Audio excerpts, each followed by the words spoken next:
Welcome to Economics, Lesson 6. Supply and Demand. Our lesson objectives are: understand and describe the law of supply and demand, understand and describe the law of diminishing demand, understand and describe the supply and demand curve, understand and describe the meaning of elastic and inelastic demand, describe the meaning of the term equilibrium point in relation to economics. Additional suggested readings can be found at the PDF that accompanies this slideshow. Introduction. So far, we have discussed some of the fundamental concepts of economics. We covered the definition of economics, and in sections 2 and 3, we addressed limited resources and scarcity.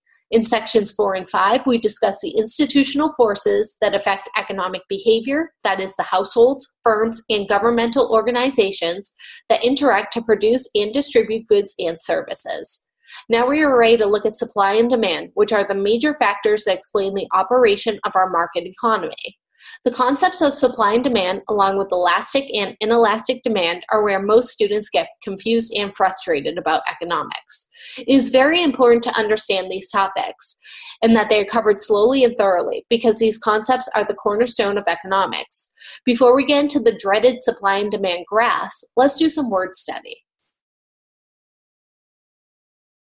Law of diminishing demand states that the demand price goes up, so will the supply of a given good or service. Further, as the demand price goes down, so will the supply. Demand curve shows the amount of goods and services that will be purchased at various prices. Substitutes are alternative goods or services that offer a choice to buyers. The greater the number of substitutes, the greater the elasticity. This means that more choices you have for a service or product, the more the price can fluctuate or compete.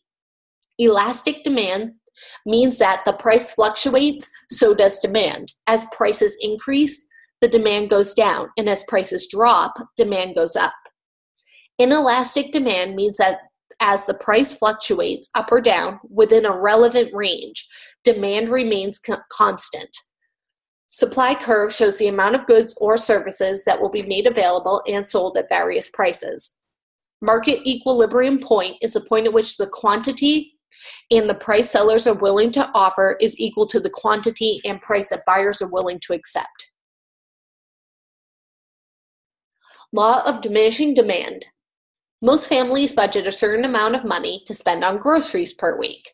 If the consumer is mainly interested in buying a certain amount of foodstuff and the price of hamburger drops, it seems reasonable to expect that he or she will switch some of his or her food money to hamburger and away from some other foods. But on the other hand, if the price of hamburger rises, you would expect the consumer to buy fewer hamburgers and more of other foods. This example represents the law of diminishing demand. Demand curve. If we were to plot on a graph how much hamburger consumers would purchase at different prices, we would have a demand curve similar to the one on the following slide. Based on this demand schedule, the price that would yield the highest total revenue for the seller would be between $1.50 and $2. They would both yield $12. At the price of $1.75, the seller should sell 7 pounds, which would be the optimum price. 175 times 7 is equal to $12.25. Demand curve for hamburger. With all these prices and quantities to choose from, how does one know what the best price is? If you are the consumer, buyer, the lower the price, the better. If you are the seller, then you would want to set the price that would yield the greatest total revenue. The easiest way of comparing different price levels is to make the demand schedule like the one below. All products do not have the same demand curve. Because of the great number of substitutes for hamburger, demand will fluctuate up or down depending on its selling price. This fluctuating demand is called elastic demand. Looking at the demand schedule mathematically, we see that price and total revenue move in opposite directions. Inelastic demand.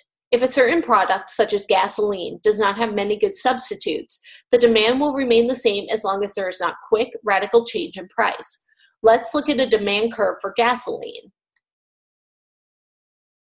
As we can see from the demand curve, relatively small changes in price up or down will not change people's driving habits, so the demand will stay the same. When demand stays relatively constant with small percentage changes in price, this is referred to as inelastic demand. Let's construct a demand schedule for gasoline. As you might have noticed, as price goes down, so does total revenue. On the other hand, as price goes up, so does total revenue. When price and total revenue move in the same direction, this indicates inelastic demand. The optimal price for the seller would be at the highest level where price does not affect demand. Supply curve. So far, things should make sense. This is because our simple example in which we have one seller and one buyer. We still need to factor in suppliers. In remembering the law of diminishing demand, as the demand price rises, so is the supply quantity. And as supply increases, prices tend to decrease. With this in mind, the market price for gasoline will be driven downward by increased supply if the price was set at the top of the demand curve. This is because at very high prices, more firms are willing to supply the market. How much suppliers are willing to release into the market depends on the price they can receive.